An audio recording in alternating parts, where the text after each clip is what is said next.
That's the stuff that I kept running from. That's the stuff that kept me using, right? So once I started addressing the root cause of why I did what I did, then and only then, for me, was I able to start the process of recovery.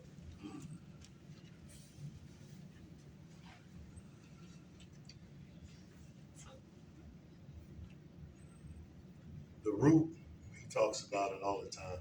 Mm-hmm. The root is why I do that. The root is that deep, that stuff that's embedded so deep, man, that like, you can't touch it or you don't want to touch it, right? Stuff we think about that just tears in my eyes. You know, molestations. I'm a victim, right? That's the stuff, like I said, that I never wanted to address. I never wanted to look at.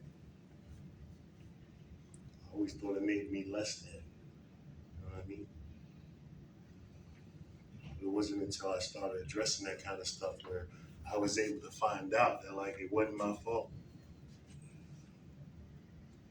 It wasn't my fault. The root.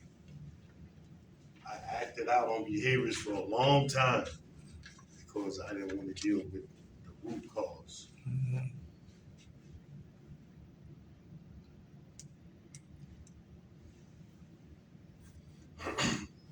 Recovery, man, has afforded me something, man, that I never thought I could have, right? High school dropout, played basketball very well. When I say very well, I mean very well. But I love the streets more, right? High school dropout. Before I go there, but everybody here was in school at some point, right? Mm-hmm. And the teachers would ask, I know they asked me when I was in school, what did you want to be when you grew up? Is there anybody in here that said they wanted to be an addict? Anybody here said they wanted to use drugs? So once upon a time, man, we had some dreams, some things we wanted to become, some things we wanted to do with our lives, right? But somewhere along the way, we got distracted and diverted. You know what I mean? We fell off the path. What I want to say is it's never too late.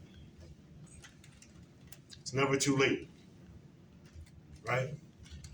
I can't have my original dream now of playing where I wanted to play, right? Or where I thought I could have wound up. But there's other things that I'm doing, man, that's like beyond my wildest dreams. I just said I was a high school dropout. You know what I mean? Like next month, right? June 4th is my clean date. I'll be celebrating 6 years, right? All right. And within these 6 years, man, the things I've been able to do, man, because all I do is not use one day at a time, right?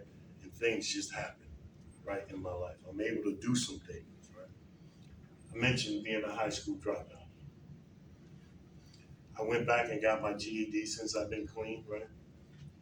Today I'm a college student with a 3.4 GPA, right? Somebody who thought they wasn't worthy and couldn't do nothing right, mm-hmm. Right? Mm-hmm. So, and I don't say that to brag or boast. I say that to maybe give somebody else some hope that's thinking about it, because I'm 60 years old right now and I'm in school at 60. So I'm only saying that to say this: if I can do it, anybody in here that wants to do it can do it as well. Mm-hmm. And even if it's not school, if it's whatever it is you want to do, just know you can, man. Get a plan, put in the work, and you can get it done. It's something I understand today that I never understood before. Everything I need to be successful is already in me. Mm-hmm. It's in me. It's like Prego. It's in there. It's the same thing for you. Everything you need to be successful is in you.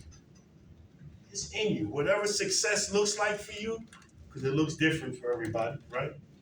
Whatever it looks like for you, man, wherever it is it's in there. It's in there. You just got to be willing to put in the work, man, because I don't know about y'all, but if any of y'all use like I use, it was work. It was work. I didn't just get up out of bed, roll over, and my drug of choice was right there. That's not my story. I had to work for mine. Every day I woke up broke. By the end of the night, I was high as all get out, right? Work. The same work, that same energy that I put into destroying my life, I put into living life now today. Mm-hmm. Right? Match the energy. Match the energy, bro, and what? And anything's possible. If you want it to be. Now, if you don't want it to be, then just continue what you're doing, and you'll have just what you have.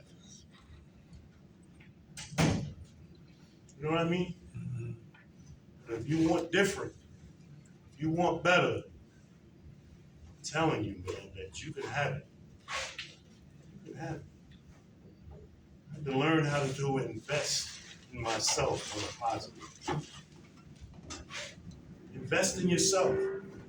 The reward is out of this world, man.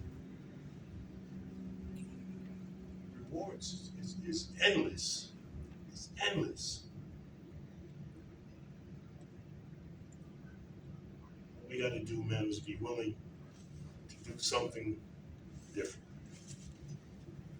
I tell my guys this all the time, man. If I can change my thinking, I can change my life. If you can change your thinking, you can change your life. I was the last joker that told me to get high. I was the last guy that told me it was all right to get one. I was. Nobody else, me. So if I can change this in my perception and how I see and view things, man, it's a powerful thing. This thing between your ears, it's powerful. It can make you or break you.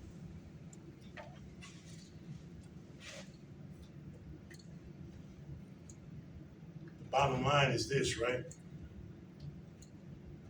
What we put into life is what we get out of it. Right? I smoke crack, right? And whatever I put into that stem, that's all I was getting out of it. Right? When it was gone, it was gone. Can't get no more. But you had to put something in it to get something out of it. Mm-hmm. This works the same way. Put something in it, man, to get something out of it. You can't just sit around and think things are going to change, things are going to be different. It don't work that way. Don't. I had to learn how to stay committed to the commitment. Anybody know what the commitment is? Anybody? Stay clean. That's the first part of the commitment, right? That's the most important part. Because without that, nothing else, and I mean nothing else, can happen, right? So that has to come first. Staying committed to the commitment, right? So I stay committed to school. I started it, I'm going to finish it, mm-hmm. Right? Mm-hmm. And a lot of days I want to quit because most of the time I'm the oldest person in the class. And my thinking tells us why sometimes this is not my friend either. I can't believe everything I tell myself. Right? Because I'll think myself right out of here, right? Mm-hmm. So most of the time, I'm the older person in the class, and I'll be telling, man, you don't belong here. This ain't the place for you, right? Whatever the commitment is, you got to stay committed to it. You have to. Because I always started stuff and never finished, right? But as I stay committed to the commitment, and I start accomplishing little things, my self-esteem starts to rise, right? Self-confidence, because I'm doing some things, right? And And that's the biggest high in the world. You get high off drugs, that should leave you, and that after a while, that high is gone, right? But I think of some of the things I've accomplished along the way, the short time I've been here, and I'm high all over again. I'm high all over again. And every time I think about it, I get high. All over again. That's the kind of stuff, man, that I get high off today. My accomplishments, man. Hey, my son or my daughter calls me for whatever the reason, if it's just a talk or something with my grand, bro, I'm high all over it again because I'm there. I missed out on their childhood and upbringing. I missed out on it. I was too busy doing me. Like in a second chance to live through them. You know what I mean? And that's what it was. My oldest grandson, man, he'll be 26 of this month. A week after he was born, man, I made the decision to come into recovery because I wanted to be a part of it, right? They were my motivation for coming, right? But wanting better for me is why I stay, right? Find something that's going to motivate you, man, and want to do what needs to be done. You know what I mean? Using works like this for me, right? In the beginning, it was fun, right? Then it became work. I say this all the time, and then in the end, it was painful. It was painful, man, because all the things I did, man, the people I crossed, it was painful, right? I'm the kid that stole from his mama, stole from his children. I didn't care. That's who I was.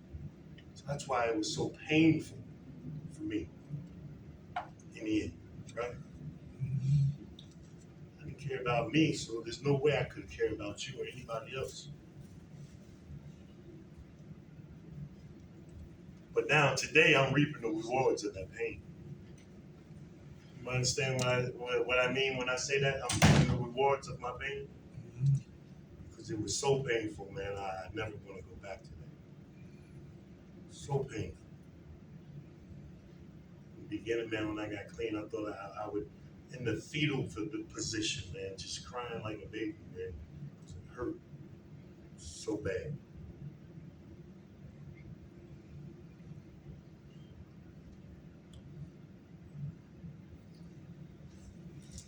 This process, man, I had, where else can you live two lives in one lifetime?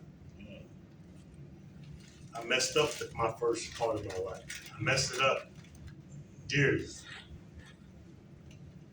But in this new life, this new way of life I have today, again, beyond my wildest dreams. You know what I mean?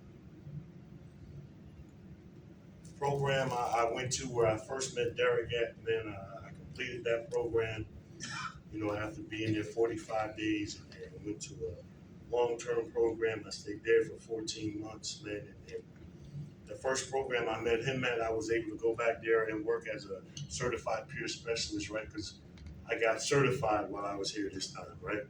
Did some work as peer specialist, right? I left there. Anybody here originally from Philadelphia area? You? You? Anybody here know anything about Ready, Willing, and Able? Yep. Yeah, you do? Okay, so that's the program I went to after I left the other program. I stayed there for 14 months. Right? I was going to go there after Kirkbride. Okay. I completed that program, right? A year after I completed that program, I got a phone call. And that phone call was asking me, out of all the people that been through that program, if I would be interested in becoming a board member. Right? One of my wildest dreams. Someone is always watching. When you don't think nobody's watching, somebody's always watching, right? But I'm looking at the phone like, and I asked, I said, you know who you're talking to? She was like, yeah, I know. I said, you talking about being a board member? Man, it's awesome. So not only did I go through, am I an alumni from that program, I sit on the board, and I also have a say-so on what goes on in that program, right? I ain't do nothing out of the ordinary. I'm just saying, man, the blessings and the things that come your way when you just stay on the path, man. Things are gonna happen. Things are gonna happen. I told you when my mom died, I used. My sister died, I used, right? My first cousin died this year. Two of my cousins died this year, and an uncle. I was close to all of them, right? And I'm still standing here. Mm-hmm. Using never even crossed my mind this time, Mm-hmm. right? Talking about a change of behaviors, right? A change in my thought process, right? I talk about change, man. If I do what I've always done, I'm gonna be where I've always been. Mm-hmm. I don't want to be in those places anymore.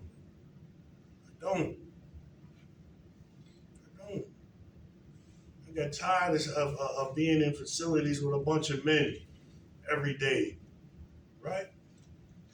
The farting, the stinking fit, the snoring, all of man, I got tired of it. And I use that as motivation, man, to catapult me to where it is I need and say I want to be, right? I'm tired of that, man. I never want to go back to that. Excuse me. It's not that I never want to, and I'm not being cocky or arrogant, but I'm never going back to that. And I can say that. You know why? Because I've totally surrendered. I've totally surrendered, man. Every time I mess with that little bag, man, it kicks my big behind. Right? I'm 6'5", 280. That little bag it knocks me out every time. Every time. Every time. So I ain't going back to that, man. Well, I'm gonna keep going back to something that I can't beat. What sense does that make? Right? I know you can beat me. I know you can. But I keep trying you. And you keep knocking me down. So the only way I found out the hard way, man, the only way to beat it is not to mess with it. Oh, it's sitting right. I'm going the other way. I ain't going that way. He over there. That bag, that crack is up. I'm going this way. I don't know nobody who's beaten active addiction yet. I don't know nobody. Maybe you guys do, but I don't. Just saying, man. If I asked the question if they do everybody in here to love themselves, everybody would pretty much say yeah, right? Mm-hmm. So this is the question you need to ask yourself. Why was I trying so hard to kill you? Because that's what using is, man. We dying a slow death, right? Mm-hmm. Like playing Russian roulette, especially nowadays. You don't know what you get. It's like playing Russian roulette, man. So if I love me so much, why I try so hard? Why?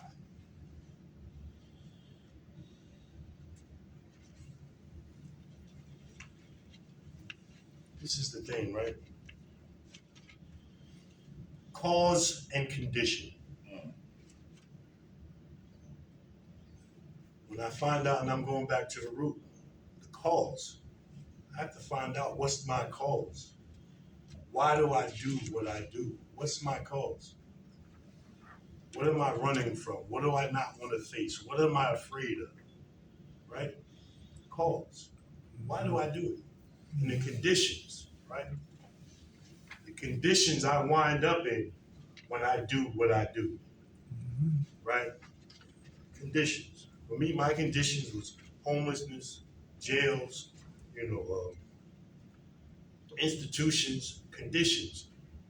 The robbing, the stealing, conditions, right? So at some point, you get tired of living in those conditions, under those conditions.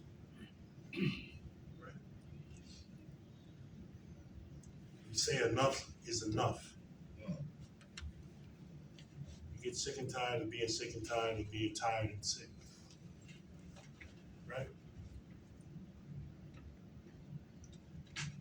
And then and only then we become willing to do something different. You know, the definition of willingness is a state of readiness. Right?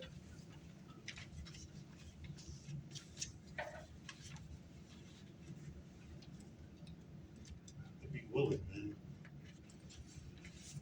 You have to be willing to be open, take some suggestions. I have to be willing to do the things I don't want to do. I worked real hard at killing me, but I get here and I want to go half. I want to go half behind, to save my behind. I don't know if I'm cursing. That's why I'm like half. But okay, cool. Right. I want to go wholeheartedly with killing myself, but I want to go half-ass when it comes to saving myself. See the difference? And I go all out. Ain't no limits to what I'm going to do. Well, there is one. But other than that, ain't no limits.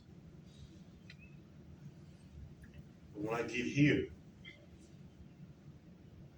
let me say this. Ego, image, and pride will kill you. Right? Ego, edging God out.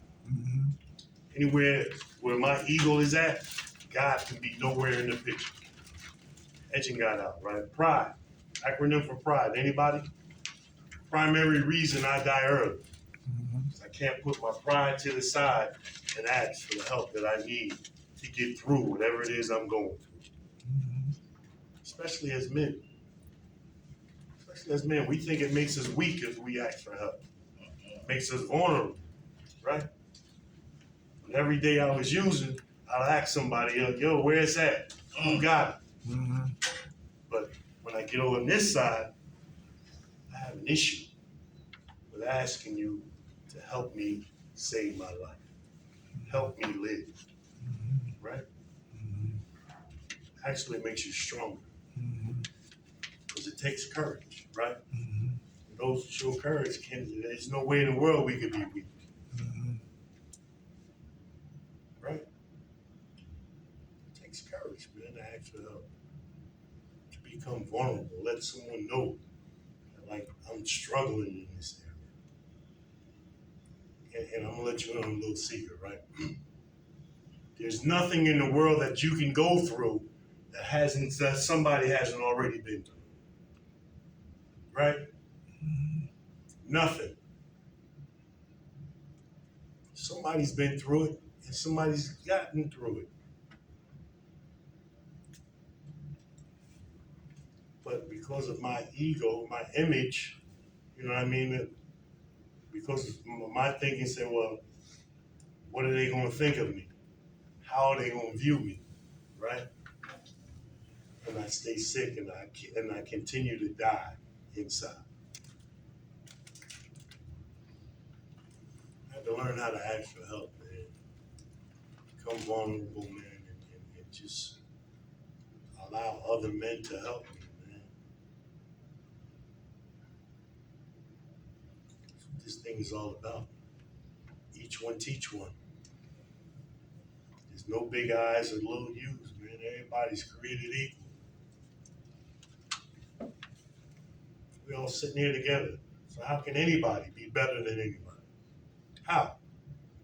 Sitting in the same room with me, right? If there's someone in here that thinks they are, then that's their problem. They're the ones who are going to lose out. Yeah. They're going to stay sick. Hopefully they don't die out there because I'm better than them. It doesn't work. It doesn't work.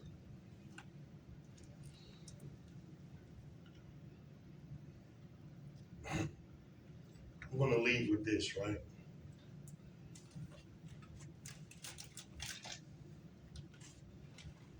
It's a little, not a joke, but there's a little boy, right? And his father was in the den doing work, right? Little boy kept coming and asked his father to go outside. Father said, 5 minutes, let me get done here. A minute or two go by, the little boy come back in the room. Dad, come on, can we go? Give me 5 minutes, I'll be back. Let me get done. He'd leave and come back. This went on a few times. So the father took a map, ripped the map up. This will keep him busy for a little while. Ripped up the map. When the son came, he gave him the map, said, here, go put this together and we'll come back. And then we'll go.